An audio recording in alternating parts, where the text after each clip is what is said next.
హృదయంతో, పూర్ణ ఆత్మతో, పూర్ణ వివేకంతో నీవు ఆయనను ప్రభువును సేవించినట్లయితే అదిగో నీకు గిఫ్ట్ గా 1 సంవత్సరాన్ని ఇస్తాడు. ఈ సంవత్సరం అంతా సుఖ జీవంతో ఉండాలని కోరుకుంటున్నావా? ఆయురారోగ్యంతో ఉండాలని కోరుకుంటున్నావా? నీ కుటుంబం అంతా కూడా ఆశీర్వదించబడాలని కోరుకుంటున్నావా? అలాగైతే దేవుని ఆజ్ఞలు మనం పాటిద్దాం, దేవుని కట్టడలను మనం పాటిద్దాం, దేవుని యొక్క నిబంధనలు మనం పాటిద్దాం. ఆయన ఉపదేశములు ఎంత మాత్రం కూడా మరువకుండా ఆయన ఆజ్ఞలను హృదయపూర్వకంగా గైకొన్నట్లయితే చదువువాడును, వినివాడును, రాయబడినటువంటి అందులో రాయబడిన సంగతులు గైకొనేవాడు ధన్యుడు. హల్లెలూయా. చదువువారు ధన్యులే, వినివారు ధన్యులే. అర్థమాత్రికాలు దాని ప్రకారంగా ఎవరైతే చేస్తారో వారు ధన్యులు. వారికి సుఖ జీవంతో గడుచు సంవత్సరంగా దేవుడు ఈ రాత్రి ఒక అద్భుతమైన సంవత్సరంగా మనకి ఇచ్చాడు. హల్లెలూయా, హల్లెలూయా. అద్భుతమైనటువంటి మాట అండి. ఏమిటి అనంటే యెహోషువ గ్రంథము 14వ అధ్యాయం 10వ వచనంలో యెహోషువతో అద్భుతమైన వ్యక్తి కాలేబు అంటాడు. ఒక మాట మనం చూడండి. నేను చెప్పే అంశం ఏంటంటే సంవత్సరం అనేటువంటి మాటను మీకు తెలియజేస్తుంది. అక్కడ చూడండి కాలేబు ఏమంటాడు, చదవమా. యెహోషువ గ్రంథం 14వ అధ్యాయం 10వ వచనం 10, 11. యెహోవా చెప్పినట్లు మోషేకు ఆ మాట సెలవిచ్చినప్పటి నుండి ఇశ్రాయేలు అరణ్యములో నడిచిన ఈ 45 ఏండ్లు ఆయన నన్ను సజీవునిగా కాపాడి ఉన్నాడు. నేను ఇప్పుడు 85 ఏండ్ల వాడు. ఇదిగో ఇప్పుడు నాకు 85 సంవత్సరాలు వచ్చాయి. మోషే నన్ను పంపినాడు. నాకెంత బలము నేటి వరకు ఎంత బలము. ఇశ్రాయేలు అరణ్యములో 45 ఏండ్లు అద్భుతంగా నడిపించి ఎవరిని కావలసినటువంటి ఆహారాన్ని, ఆరోగ్యాన్ని, నీళ్లను, ఎవరిని పగలు మేఘ స్తంభాన్ని, రాత్రి అగ్ని స్తంభాన్ని ఇచ్చినటువంటి ఎన్నడూ ఎరిగినటువంటి మన్నాతో దేవుడు ఇశ్రాయేలును పోషించి ఏ పూట కూడా పస్తు లేకుండా, ఏ పూట కూడా ఆహారం లేకుండా చేయకుండా దేవుడు అద్భుతంగా వారిని నడిపించాడు. నన్ను మోషే పంపినప్పుడు నేను 45 ఏళ్ళ వాడిని. ఇప్పుడు నాకు ఎన్ని సంవత్సరాలు వచ్చాయంటే 85 సంవత్సరాలు వచ్చాయి.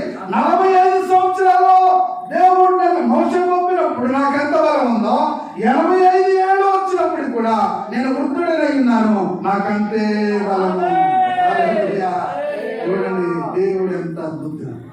ప్రియమైన దేవుడు, నీకు ఎన్ని సంవత్సరాలు నాకు తెలియదు. ఏమండి ఒక్కొక్కరికి ఎన్ని సంవత్సరాలు వచ్చేది, ఎన్ని సంవత్సరాలు నీ రక్షణ పొందావో తెలియదు. ఇక్కడ అంటున్నాడు భక్తుడు కాలేబు నిండు మనసుతో దేవుని అతను అనుసరించిందట. 45 ఏళ్ళు ఉన్నప్పుడు ఎంత బలం ఉందో, వృద్ధుడైపోయినప్పటికీ కూడా నాకంతే బలం ఉంది. ఎందుకంటే ఒక సంవత్సరాలు కాబట్టి 85 సంవత్సరాలు వృద్ధాప్యము వచ్చే వరకు కూడా, ఎవరి ముసలితనం వచ్చే వరకు కూడా అతడు అంత బలంగా ఉన్నాడు. కారణం ఏంటంటే దేవుని అతనుకున్నటువంటి నమ్మకం, మోషే నడిపించినటువంటి నడిపింపు, ఎవరి నాయకత్వంలో ఉన్నటువంటి లక్షణం తూచా తప్పకుండా పాటించి అద్భుతంగా దేవుడు అతన్ని కాపాడగలిగిన అన్ని సంవత్సరాలు ఆయన ఆరోగ్యం కలిగి ఉన్నాడు. కాలేబుకి నిండు మనసుతో అతను అనుసరించాడు. అందుకే అతనికి ఏప్రిల్ శాస్త్రముగా దేవుడు ఆనికరించాడు. అలాగే మోషే ఇచ్చాడు. అంత గొప్ప సంగతి. కారణం ఏంటి? ప్రేమ దేవుని బిడ్డ, 1 సంవత్సరం నువ్వు పొందుకున్నావంటే నీకు ఎన్ని సంవత్సరాలు లెక్క చేసుకో. 1 సంవత్సరం నీకు దేవుడు ఆనికరించాడు. ఎవరి కాలంలో ఉన్నటువంటి బలం, ఎవరిని నేను పొందినప్పుడు ఉన్నటువంటి రక్షణ పొందినప్పుడు ఉన్నటువంటి బలం, ఇప్పుడు నేను వృద్ధుడై ఉన్నాను కానీ ఇంత వయసు నాకు కలిగి ఉన్నా. దేవుడు ఇంకా ఆరోగ్యం ఇస్తానే ఉన్నాడండి, అద్భుతం చేస్తానే ఉన్నాడండి.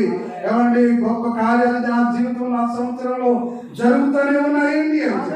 కాలేబుని నీవు సాక్షిగా ఈ రాత్రి దేవుడు ఒక అద్భుతంగా సంవత్సరం 22ని మనకు అనుగ్రహించాడు. దేవుని మహాకృపది. హల్లెలూయా. ఆయన దయా కిరీటం అని భక్తుడు సెలవిస్తూ ఉన్నాడు. మరో వచ్చిన మీకు జ్ఞాపకం చేస్తాను, నేను ముగిస్తా ఉన్నా.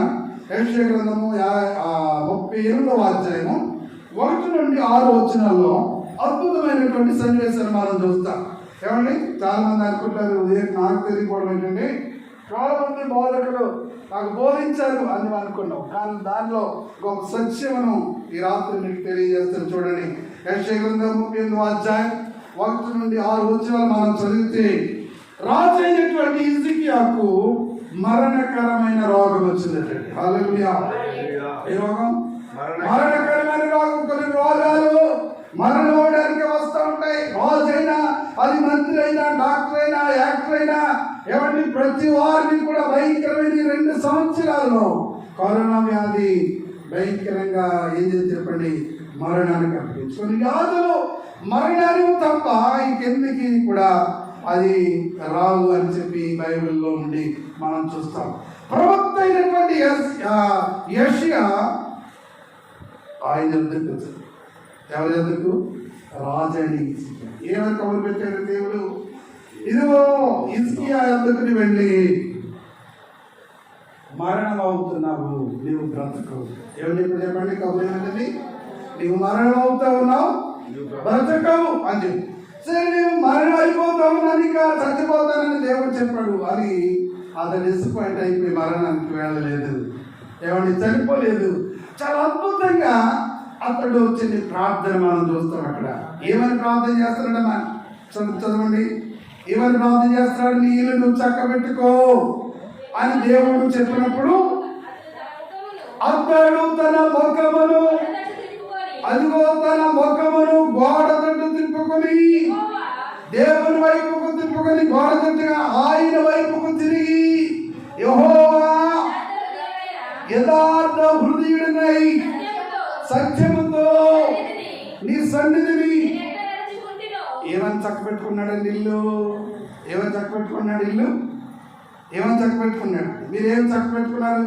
అద్భుతమైనటువంటి ఆ రాత్రి 2 ఆరాధనలు కనుక నాకు చాలా దూరం అండి, కాకినాడ వెళ్ళాలి.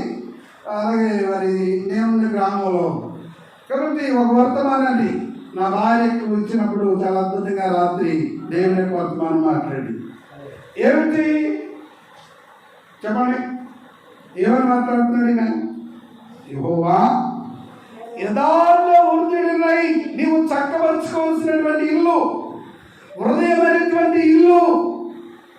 ఏమిల్లమ్మా? హృదయం అనేటువంటి ఇల్లు మనం చక్కపరుచుకుంటుంటాం. 31 రాత్రి ఒక గొప్ప తీర్మానానికి వస్తూ ఉంటాం, ఒక ప్రమాణానికి మనం వస్తూ ఉంటాం. కానీ ఆ ప్రమాణం వెంటనే గడప దాటి మన ప్రమాణం నడుచుకుంటారు. ఈ హిజ్కియా ఏమని ప్రార్థన చేస్తున్నాడంటే, యెహోవా యథార్థ హృదయుడినై, ఏమండి, యథార్థవంతులను బలపరచుటకై యెహోవా దృష్టి లోకమందంతటా కూడా సంచారం చేస్తుంది. 15వ కీర్తనలో మనం చూస్తాం, ప్రభువా నీ గుడారంలో అతిథిగా ఉండదగిన వాడెవడు? పరిశుద్ధ పర్వతం మీద ఎక్కదగిన వాడెవడు? దాని కిందే మళ్ళీ ఆన్సర్ ఉంటుంది, క్వశ్చన్ పక్కనే ఆన్సర్ ఉంటుంది. యథార్థంగా నిజము పలుకువాడే. నీ యొక్క పాత సంవత్సరంలో, పాత జీవితంలో ఒకవేళ నీ ఇల్లు ఎవరి చిన్నమైపోయినటువంటి పరిస్థితి నీకుంటే, చక్కపరచుకోలేని పరిస్థితులని ఉంటే, విడవలసినటువంటి ఇంట్లో ఉన్నటువంటి విడవలసిన 31 రాత్రి దేవుని సన్నిధిలో విడిచిపెట్టవలసినవి ఏమైనా ఉంటే ఆ రాత్రి మనము విడిచిపెట్టి నూతన సంవత్సరం మనం అడిగి పెడతాం. కాబట్టి ఒక తీర్మానం, అతడు ఇల్లు చక్కపరుచుకుంటా ఉన్నాడు. నీవు భూజలు దొరుకుతావు, గ్లాసులు కడుగుతావు, ఏమంటే కబోర్లు కడుగుతావు, గచ్చు కడుగుతావు, సమస్తం కడుగుతావు. ఏమంటే దాంతో పాటు ఏం చేయాలండి? హృదయం అనేటువంటి ఇల్లును మనం చక్కపరచుకోవాలి. ప్రభా, గతించిన సంవత్సరంలో ఒకవేళ ఏమైనా నా హృదయంలో భయంకరమైనటువంటి పరిస్థితులు కూడా నేను జీవించినట్లయితే, ఇదిగో నాకు కలిగిన శోధన ఏమో, లేకపోతే కలిగినటువంటి వ్యాధి ఏమో, లేకపోతే నాకు కలిగినటువంటి బాధ ఏమో, ఈ సమస్య ఎందుకు వచ్చింది, నేను ఎందుకు కలిగి ఉన్నాను అని నేను ఎప్పుడైనా ఆత్మ విమర్శన చేసుకున్నావా? నేనే దేవుని బిడ్డ, ఏమైనా చనిపోతావా అని కానీ చనిపోలేదు, లేకపోతే అతన్ని దేవుని యొక్క ప్రవక్త దేవుని బదులుగా చెప్పే మాటను అతను తృణీకరించలేదు, కానీ అతను నమ్మాడు. దేవుని సన్నిధిలో సరి చేసుకోవడం మొదలు పెట్టాడు రాజు. ఏమని ప్రార్థన చేస్తాడు? ప్రభువా, యథార్థ హృదయుడై సత్యముతో, ఎలాగంటే సత్యముతో నేను ఉన్నానా, లేకపోతే నేను అబద్ధములు జరిగించానా? ప్రభు, నీ సత్యంగా నేను జీవించాను లేదో. తర్వాత ఏమన్నాడండి? మూడవది, నీ సన్నిధిని నేను ఎట్లు నడుచుకున్నాను, నీ నడక, నీ పడక, నీ మాట, నీ చూపు, పరిస్థితి అంతా కూడా ఇదిగో ఇక్కడ మంచి సాఫ్ట్ నేను చూశానండి. ఇక్కడ చాలా అద్భుతమైన నీ మందిరమునకు పోయినప్పుడు నీ ప్రవర్తన జాగ్రత్తగా చూసుకోవాలి. నీ ప్రవర్తన ఆయన చూస్తూ ఉన్నాడు, నీ నడక ఆయన చూస్తూ ఉన్నాడు, నీ పడక ఆయన చూస్తున్నాడు. దావీదు అంటాడు, నేను లేచుడా నువ్వు చూస్తున్నావు, కూర్చోడు నువ్వు చూస్తున్నావు, నా నడకను చూస్తున్నావు, నా పడకను చూస్తున్నావు. హల్లెలూయా. ఆయన చూస్తున్న దేవుడు. దేవా, నువ్వు చూస్తున్న దేవుడు కనుక నీ సన్నిధిని నేను ఎట్లా నడుచుకున్నాను. ఒకవేళ 5 సంవత్సరంలో నా యొక్క గృహము, నా జీవితము, నా ఆత్మీయమైనటువంటి స్థితి, నా ఆత్మీయమైనటువంటి ఇల్లు, యథార్థత నేను కోల్పోయానేమో, సత్యము నేను కోల్పోయానేమో, నీ సన్నిధిని నేను ఎలాగో నడిచానో నా ప్రవర్తన మార్గం నప్పిందేమో ప్రభు. ఇదిగో ఈ నూతన సంవత్సరమైనా నేను దాన్ని సరి చేసుకుంటాను, చక్కపరుచుకుంటాను. ఆయన నీవు కానీ దేవునికి వైపు నువ్వు తిరిగి ఇసుకేవలే ప్రార్థన చేస్తే అంత మాత్రం కాదు. ఆయన అంటే 4వదిగా నీ దృష్టికి అనుకూలంగా నడిచాను. 4వ మాట ఏంటండి? నీ దృష్టికి మనము ఎప్పుడు కూడా మన అనుకూలతను బట్టి మనం నడుచుకుంటూ ఉంటాం, మన అనుకూలతను బట్టి మందిరానికి వస్తూ ఉంటాం, మన అనుకూలతను బట్టి మనం పనులు చేస్తాం. కానీ దేవునికి అనుకూలమైనది ఎట్టి పరిస్థితులు కూడా చేయడానికి మన ఇష్టపడి ఏంటంటే నీ అనుకూలమే, నీ పరిస్థితి, నీ సమయమే, నీవు అనుకున్న మాటే, నువ్వు అనుకున్న రోజే, నువ్వు అనుకున్న గడియే, నువ్వు అనుకున్న నిమిషమే తప్ప దేవునికి అనుకూలంగా నువ్వు నడిచే విధానం ఉందా? దేవునికి అనుకూలంగా పౌలు అంటాడు రోమపత్రికలో, పరిశుద్ధమును దేవునికి అనుకూలమైన సజీవ యాగముగా. నీ అనుకూలం కాదండి నా కుమారుడా, నీకు ఇష్టమైనట్టు నువ్వు జీవించావు కనుక నువ్వు యాత్రలో ఉన్నావు. దేవునికి అనుకూలంగా జీవించాడు కనుక అతడు పరదేశంలో ఉన్నాడు. హల్లెలూయా. లాజరు ధనవంతుడు. నీవు అనుకూలంగా నువ్వు జీవించినట్లయితే, నీకు ఇష్టమైనట్లు నువ్వు భూమి మీద నువ్వు ప్రవర్తించినట్లయితే ఆయనకి ఇష్టమైన చూడు పంపిస్తాడు. మనం వెళ్ళవలసింది. మనము దేవునికి అనుకూలంగా ఏమని ప్రార్థన చేస్తాడండి? ప్రభు, నీ దృష్టికి నేను అనుకూలంగా నడిచాను. ఒకవేళ 5 సంవత్సరంలో నువ్వు దేవునికి అనుకూలంగా లేవేమో, దేవుని సన్నిధిలో సత్యంగా లేవేమో, దేవుని సన్నిధిలో యథార్థత నువ్వు కోల్పోయేమో, ఈ 22 అయినా, ఈ నూతన సంవత్సరాలైనా ప్రభు నీ సన్నిధిని నేను యథార్థంగా నడుస్తాను, సత్యంగా నేను నడుస్తాను, నేను నీ సన్నిధిలో యథార్థంగా నేను జీవిస్తాను, నీ అనుకూలంగా. దావీదు గురించి దేవుడు మంచి సాక్ష్యం ఇస్తాడు. ఏమైనా సాక్ష్యం ఇస్తాడండి? నేను ఒక మనుషుని నేను కనుగొన్నాను, అతడు నా హృదయానుసారుడు, నా ఉద్దేశములన్నీ కూడా ఆయన సఫలపరచాడు.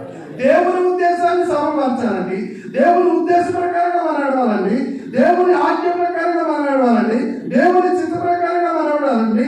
దైవజనుడు దేవుని వాక్యాన్ని ప్రోత్సహించి మనం బలపరుస్తున్నప్పుడు దేవుని వాక్యం ద్వారా దైవజనుడి యొక్క మార్పుకి ఇవ్వబడి మన పైన నాయకులకు మనం లోబడి మనం జీవించాలి. కానీ మన అనుకూలత చెప్పిన మనం జీవించుకోవాలి.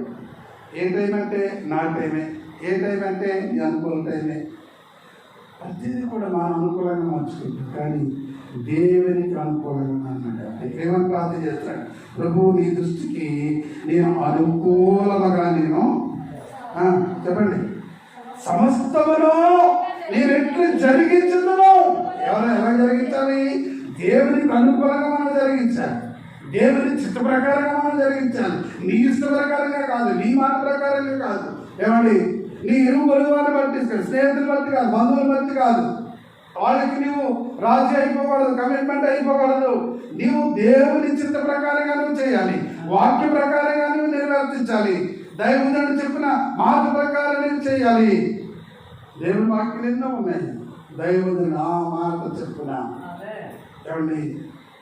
ఇశ్రాయేలు యొక్క జీవంతుడు, యెహోవా జీవంతుడు నీ మాట చెప్పున అంటదేమో ఏలియాతో. ఆయన మాట ప్రకారం మన అనుకూలత కాదు, దేవునికి అనుకూలంగా మనము సమస్తమును నేను ఎట్లా జరిగించుతునో అప్పుడు అన్నాడు కృపతో ఒకసారి జ్ఞాపకం చేసుకుంటుంది. ఏమన్నా చెప్పండి, ఆయన కృపను మనం కోరుకోవాలి.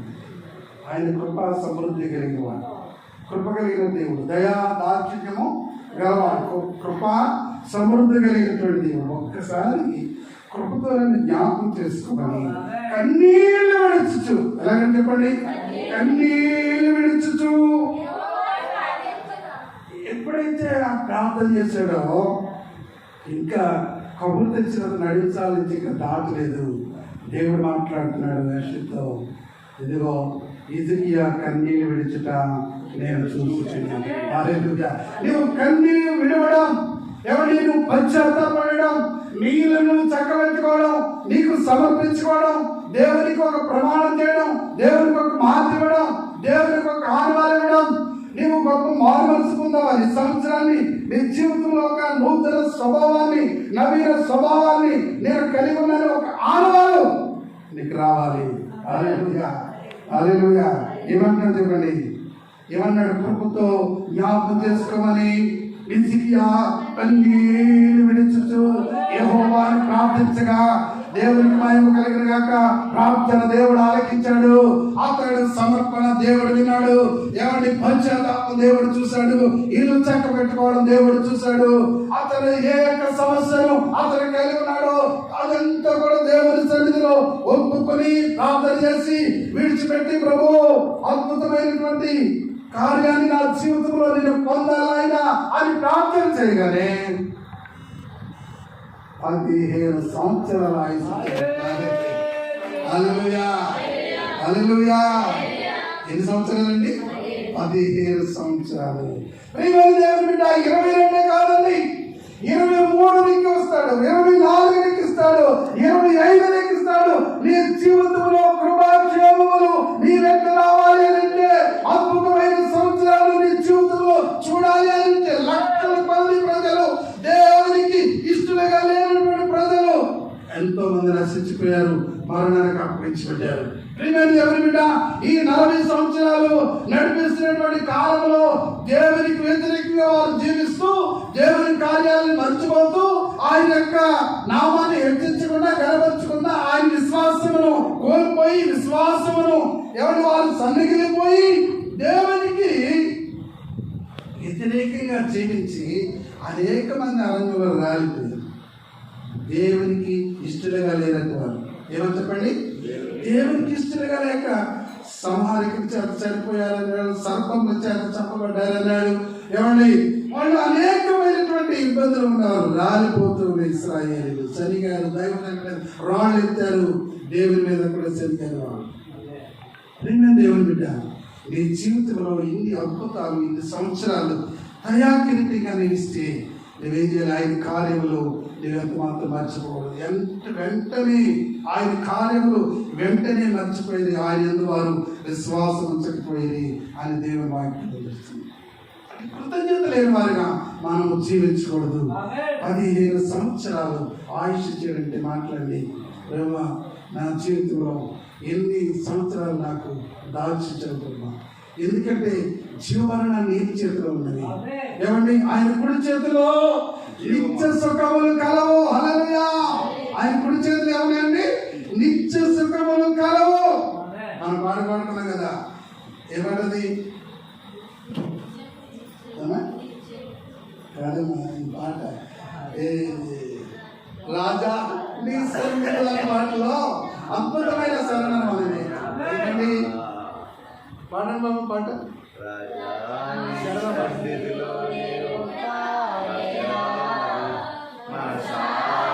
ఆరాధిస్తూ బ్రతికేస్తానయ్యా నీ సన్నిధానములో సంపూర్ణ ఆరాధించుకొని విలువైన అవకాశం నీ సన్నిధానంలో సంపూర్ణ సంతోషం ఆరాధించుకొని విలువైన అవకాశం కోల్పోయి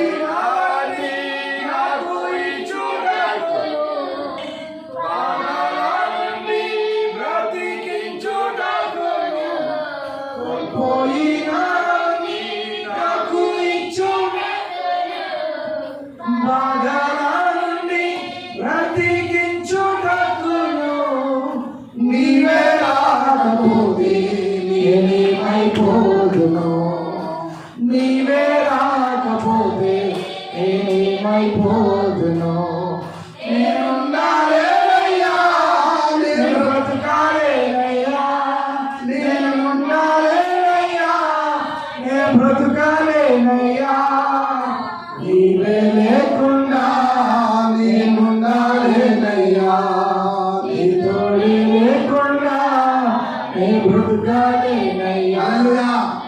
ఆయన లేకుండా మనం లేవు, ఆయన లేకుండా మనం జీవించలేము. హిజ్కియా కన్నీళ్లు విడుచుతూ ప్రార్థించగా 17 సంవత్సరాలు ఆయుష్ అనుగ్రహించిన దేవుడు నీ జీవితంలో దీర్ఘాయువును అనుగ్రహించాలంటే ఇంకా అనేకమైన సంవత్సరాలు. సామెతల గ్రంథం అంటాడు, సామెతల గ్రంథం 9వ అధ్యాయం 11వ వచనం అంటాడు, నా వలన నీకు దీర్ఘాయువు కలుగును, నువ్వు జీవించే సంవత్సరాలు అధికమగును. ప్రజల సంవత్సరాలు వెంబడి సంవత్సరాలు, ఎవరిని దినాలు వెంబడి దినాలు నీకు ఇవ్వాలంటే నా కుమారుడా నా ఆజ్ఞలు హృదయపూర్వకంగా నిండు మనసుతో ఆయనను అనుసరించు, యథార్థంగా నువ్వు జీవించు, దేవునికి ఇష్ట ప్రకారంగా నువ్వు లోబడు, ఆయన చిత్తానుసారమైనటువంటి జీవితాన్ని నువ్వు కలిగి ఉన్నప్పుడు ఇదిగో సుఖ జీవంతో సంవత్సరాలు ఏమండి కన్నీటి ప్రార్థన ఆలకించి హిజ్కియాకు సంవత్సరాలు పొడిగించిన దేవుడు నీ జీవితంలో నా జీవితంలో కూడా దీర్ఘాయువును అనుగ్రహించాలంటే దేవుని ఎడల నిరంతరము హల్లెలూయా. బిడ్డారు మాకు తెచ్చిన పోయిన 5 సంవత్సరంలో మరి మా మామగారు, అలాగే పెద్దయ్య గారు, అలాగే చెన్నయ్య గారు, ఇంకా బాగా చెన్నయ్య గారు, ఏమండి ముగ్గురు దైవజనులు. ఎంత భయంకరమైన పరిస్థితి, దేవుడు నిజంగా వారి యందు ఉన్నాడు. హల్లెలూయా. అందరి ప్రార్థన దేవుడు ఆలకించి తన దాసులకు ఆరోగ్యమును ఆయుష్ ఇచ్చాడు. మాకు ఆశ్చర్యంగా ఉంటుందండి. పెద్దయ్య గారు అలా తిరుగుతుంటే మాకు ఆశ్చర్యంగా ఉంటుంది. మా భార్య వీడియో కాల్ చూపిస్తేనే కానీ కూర్చుని మాట్లాడుతున్నట్టు వీడియో కాల్ చూపిస్తేనే కానీ నమ్మలేదు. నాకేదో మర్మం పెట్టి తీసుకెళ్ళిపోతారు మీరు అక్కడికి చూడడానికి. కానీ చూస్తే నాకు నచ్చింది సంగతి. సంవత్సరం మనకిచ్చాడు అని అంటే, ఆయుష్ మనకిచ్చాడంటే నా వలన నీకు దీర్ఘాయువు కలుగును, నీకు జీవించే సంవత్సరాలు అనేక.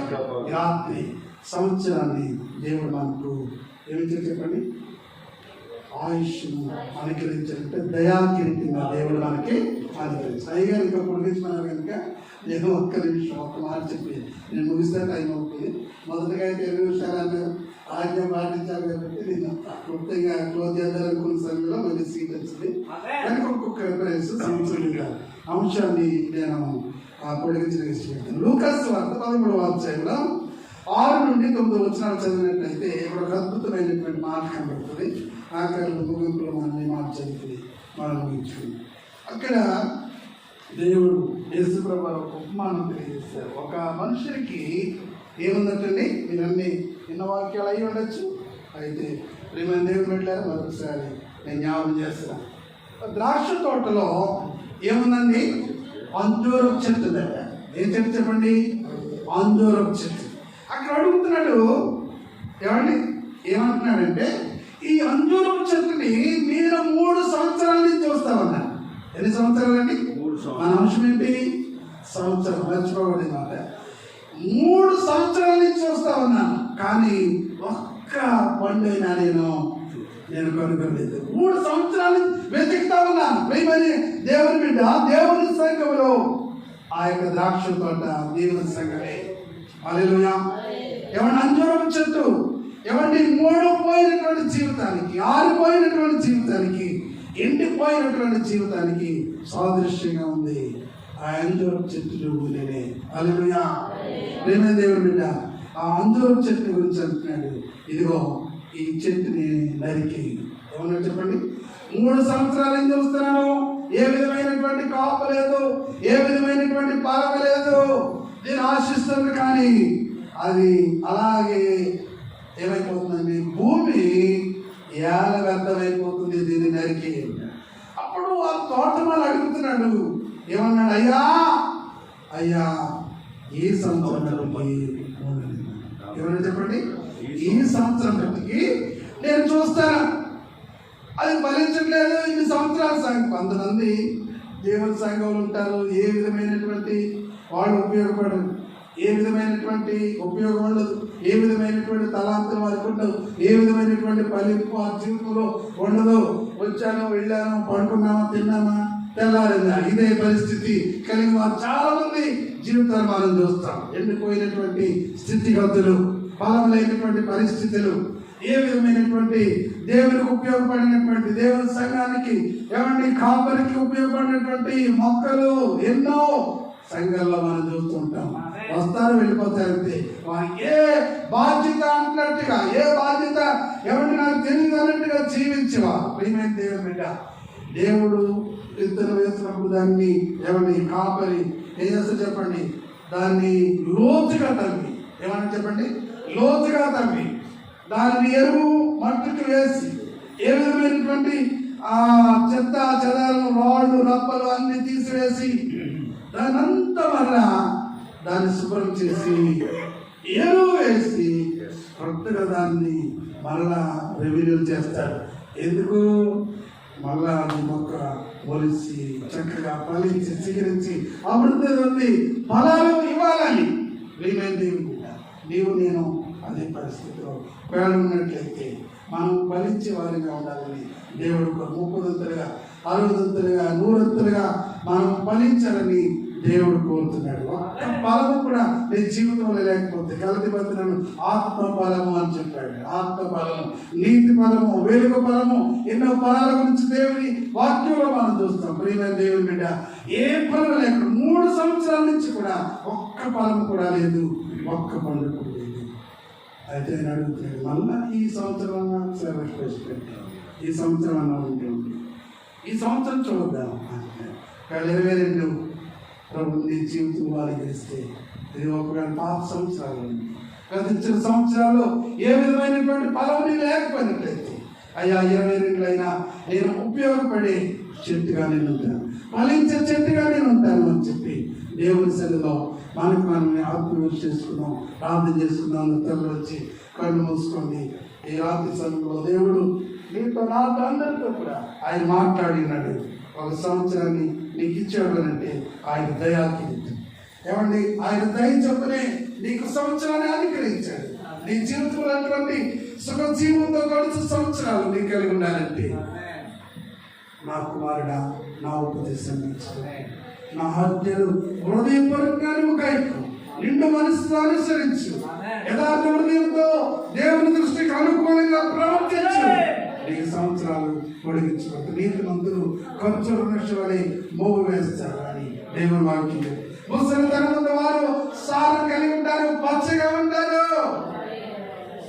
సంవత్సరాలు రమ్మని సంవత్సరాలు అయ్యా నాకు ఈ రాత్రి నాకు దయచేసి ప్రార్థన చేస్తున్నాను.